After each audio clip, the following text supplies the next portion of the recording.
Assalamualaikum warahmatullahi wabarakatuh.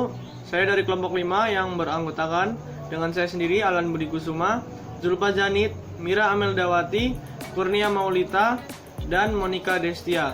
Jadi di sini kami akan menjelaskan tugas dari video HHBK, yaitu yang berjudul Pasar untuk Hutan Non Kayu, Produk-produk di sekitar Hutan Lindung Pasoh, Malaysia. Pendahuluan. Pengakuan nilai ekonomi NTFP atau Non-Timber Forest Product telah mendorong masyarakat perdesaan untuk menjual jenis-jenis hasil hutan tertentu. Nilai ekonomi NTFP harus diakui, tetapi keduanya tidak dikecilkan atau dilebih-lebihkan ketika kebijakan kehutanan dibuat. Nilai jangka panjang mereka akan tergantung sangat banyak pada faktor-faktor yang mempengaruhi permintaan mereka dan bagaimana ekonomi berkembangan mempengaruhi faktor-faktor ini. Oke, selanjutnya yaitu metode penelitian. Penelitian ini dilakukan pada bulan Oktober hingga Desember 1991 yang berlokasi di pasar sekitar hutan Simpah Pasoh, yaitu di Malaysia. Untuk metodenya ini menggunakan metode survei. Beberapa jenis pasar telah dikenal di 40 komuniti luar bandar dan ada juga 2 bandar komuniti. Sekian metode penelitian yang saya jelaskan, selanjutnya itu hasil dan pembahasan. Terima kasih.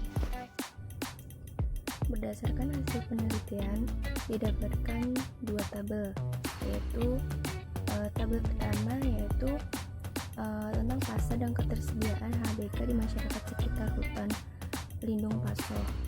Nah, di dalam tabel ini terdapat tipe pasar.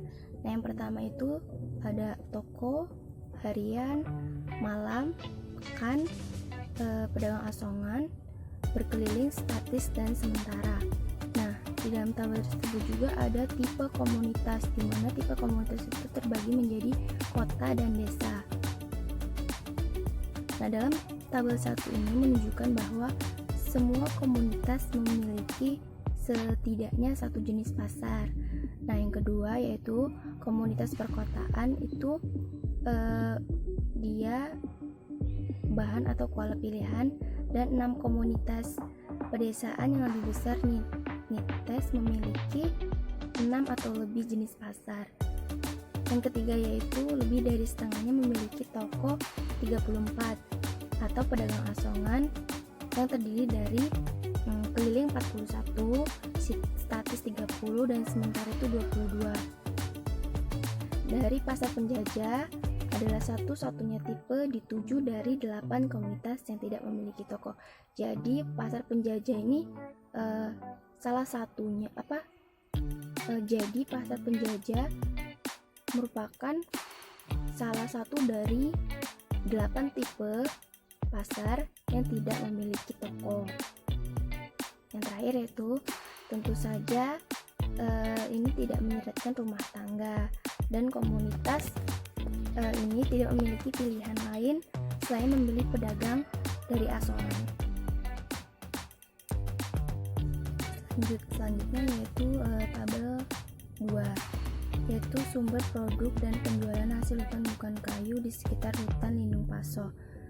Di dalam tabel tersebut terdapat beberapa produk hasil hutan bukan kayu, yaitu berupa petai, kerdas, jering, cemperai, lidah kerbau, pucuk paku, rebung, asam gelugur, dan akar obat.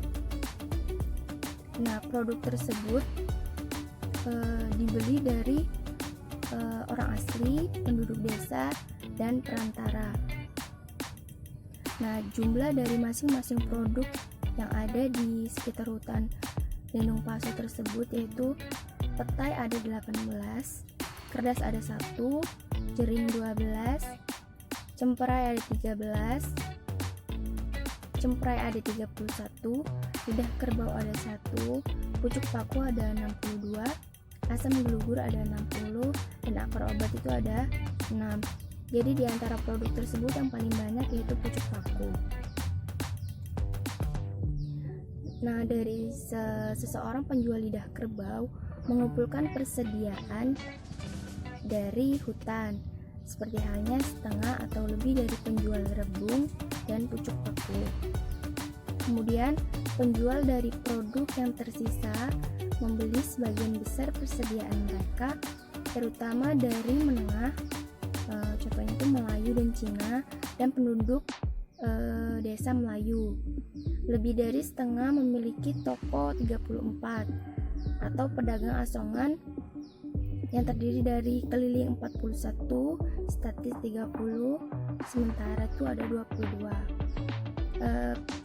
Pasar penjajah adalah satu-satunya tipe dituju dari 8 komunitas yang tidak memiliki toko. Sangat sedikit yang dibeli langsung oleh orang asli, yang umumnya dianggap sebagai kelompok etnis yang paling bergantung pada hutan. Jadi orang asli itu malah di situ sedikit sekali yang membeli hasil produk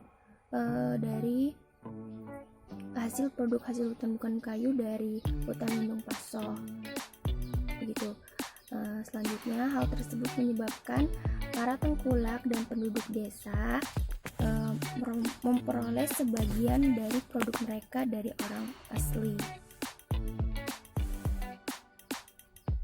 Bahasan kali ini, pengambilan data yang dilakukan dalam berbagai tipe pasar, yaitu toko permanen, pasar harian yang diadakan 7 hari seminggu, pasar malam yang diadakan mingguan, pasar mingguan yang diadakan pada hari Minggu dan diadakan pada siang hari, dan 3 jenis penjajah atau penjual individu, penjual keliling yang memiliki reguler rute, dan penjual dari mobil, van, sepeda, motor, dan penjual statis yang menjual dari warung ke lokasi yang sudah ditetapkan, dan yang terakhir penjual sementara yang memvariasikan lokasi kios mereka, di mana penjual sementara tidak menjual pada satu tempat saja.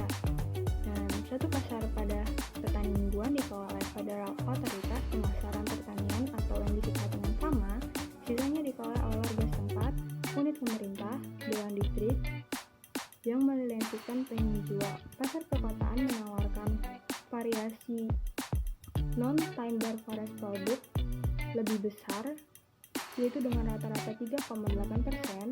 Jenis-jenis HBK yang dijual lebih besar dibandingkan pasar pedesaan yang hanya sebesar 3,2%. Penjualan perorangan di pasar pedesaan cenderung menawarkan hanya satu jenis NTFP atau hasil hutan bukan kayu untuk dijual, dan ini biasanya satu-satunya produk yang dijualnya. Penjual di pasar perkotaan lebih banyak kemungkinan menawarkan lebih dari satu produk. Nah, hal ini disebabkan karena jumlah pembeli lebih banyak di pasar perkotaan dibandingkan pada pasar pedesaan. Penjual di pasar perkotaan meraup pendapatan hampir 3 kali lipat seperti halnya penjual di pasar pedesaan. Jika penjual berpartisipasi dalam 260 pasar per tahun atau dalam 52 minggu dan setiap minggunya 5 pasar, kemudian berdasarkan rata-rata ini, pendapatan tahunan kotornya akan berkisar Rp3.500 sampai dengan Rp9.000, atau jika dirupiahkan yaitu sebesar Rp12.242 sampai dengan Rp30.862.394.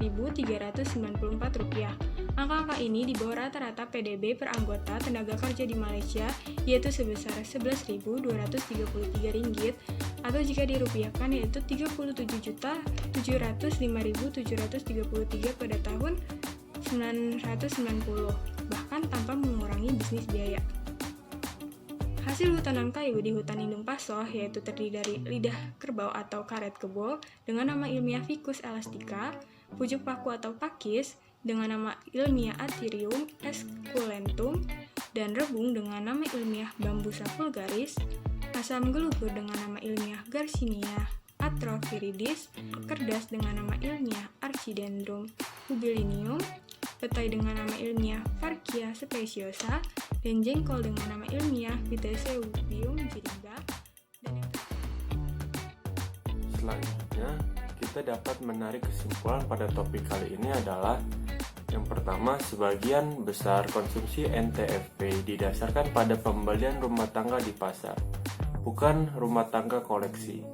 Yang kedua, hanya sejumlah kecil produk yang dijual, nilai penjualannya relatif terhadap barang lain rendah, dan mereka memberikan penghasilan di bawah rata-rata untuk para penjual. Dan yang ketiga adalah, temuan-temuan ini konsisten dengan teori umum bahwa pentingnya hutan sebagai sumber produk ekstraktif menurun selama pengembangan ekonomi. Sekian presentasi dari kami. Wassalamualaikum warahmatullahi wabarakatuh.